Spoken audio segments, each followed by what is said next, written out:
हाथ में सिंहरवा हो बेटी खोइचवा लिहला हो जीरावा खोइचवा लिहला हो जीरावा गलियों में भेलन बेटी पापा जी के महलिया अरे पापा जी के महलिया सुतलो में रहलन जी पापा उठालन हो चेहाई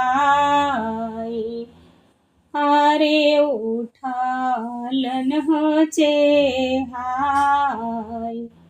कमनी कारण में हो बेटी आएला पापा के महलिया अरे आएला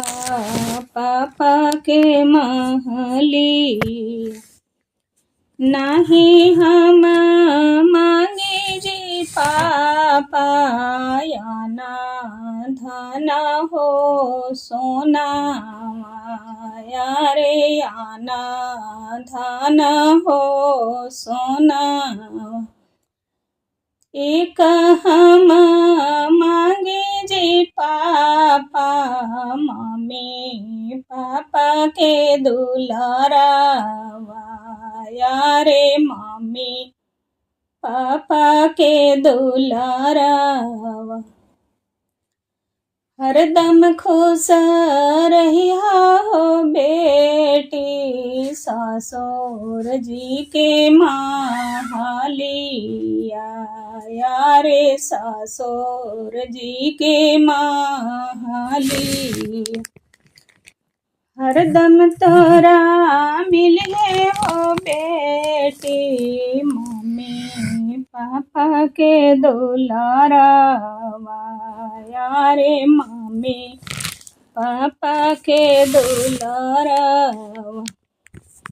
अथवा में लेलन बेटी खोइचवा जीरा हो चौरा खोइचवा जीरा हो चौरा।